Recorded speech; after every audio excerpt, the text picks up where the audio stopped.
Have you ever wondered how electricity travels from your car's battery all the way to your headlights, brake lights, dashboard lights, and every other light on the vehicle? Many people think automotive wiring is difficult, but once you understand a few basic principles, everything starts making sense. Welcome to the Automotive, Understand the Car, Not Just the Noise. This is episode 2 of Automotive Wiring Fundamentals for Lighting Systems. You are going to learn how electricity flows, what voltage and current really mean, how ground circuits work, why lights sometimes become dim, what causes short circuits and open circuits, and how technicians diagnose electrical problems using simple tests. By the end of this video, you'll understand the foundation of every automotive electrical system. Let's get started. Have you ever asked yourself how electricity travels or reached every light? Electricity moves inside wires.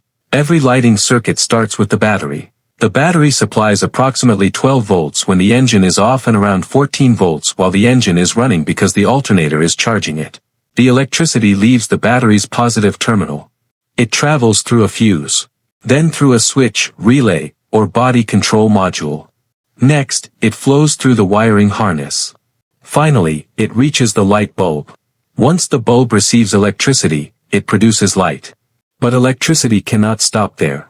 It must return back to the battery through the vehicle's ground system. This complete path is called a closed electrical circuit.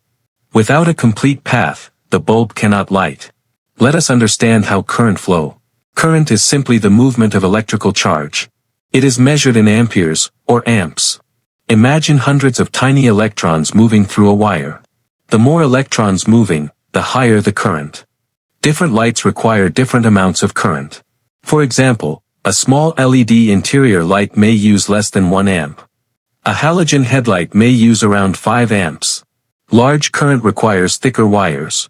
Small current can safely use thinner wires. This is why automotive wiring comes in different sizes.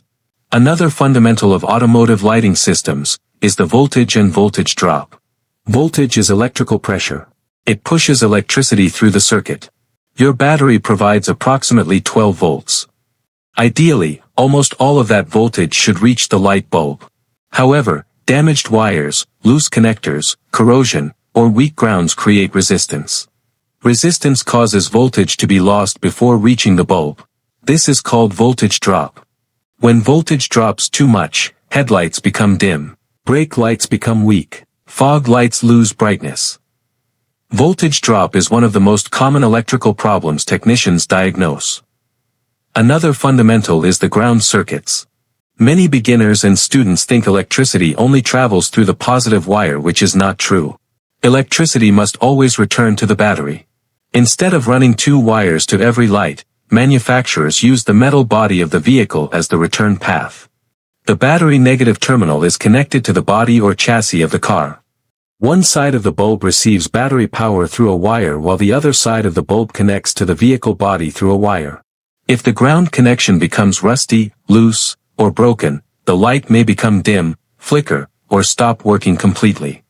Ground problems are among the most common faults in automotive lighting systems.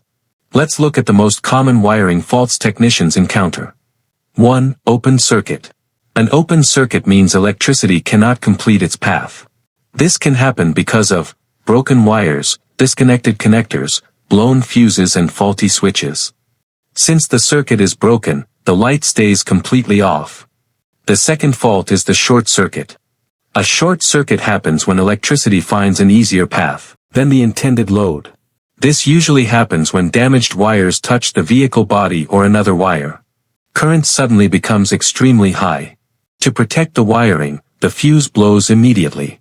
Without the fuse, wires could overheat and even cause a fire. And lastly, we have poor connection. Loose terminals or corroded connectors create resistance. Resistance reduces voltage and the lights become dim or flicker. Another aspect of lighting system is series versus parallel circuits. Automotive lighting mostly uses parallel circuits. This is why. In a series circuit, electricity passes through one bulb before reaching the next. If one bulb burns out, every bulb goes off. This design is not practical for cars. But in a parallel circuit, every bulb receives power independently. If one headlight fails, the other headlight still works. This improves safety and reliability. Nearly every modern vehicle uses parallel circuits for lighting. We have the wiring harnesses and connectors.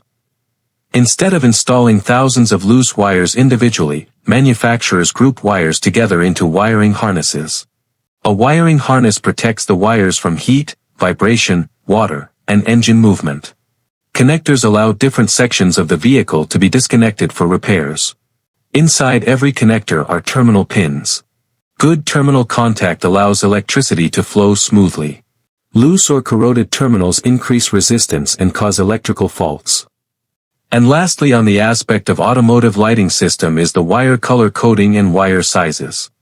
Automotive manufacturers use color coding to identify wires. Although colors vary between manufacturers, wiring diagrams always identify each wire by color. Technicians use these colors to trace circuits quickly. Wire size is equally important. In automotive, we use the American wire gauge. Common automotive wire sizes include a 20-gauge wire can handle 3 to 5 amps, used for sensors and low-current circuits. A 18-gauge wire, which is common for small lighting circuits. 16-gauge wire is used for medium current lighting, and a 14-gauge wire is used for higher current loads like powerful lighting or accessories. Remember, smaller wire gauge numbers mean thicker wires. Thicker gauge wires carry more current safely.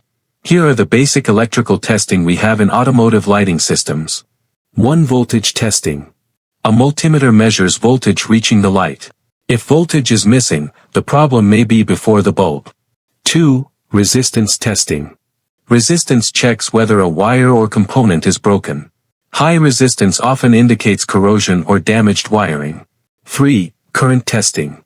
Current testing measures how much electricity the circuit is using. Too much current may indicate a short circuit. Too little current may indicate poor connections or failed components. And that is the end of our video. Thank you for watching. Today you've learned how electricity flows through automotive lighting systems, how ground circuits complete the electrical path, the difference between open and short circuits, why modern vehicles use parallel circuits, how wiring harnesses and connectors work, the importance of wire sizes, and the 3 essential electrical tests every technician should know.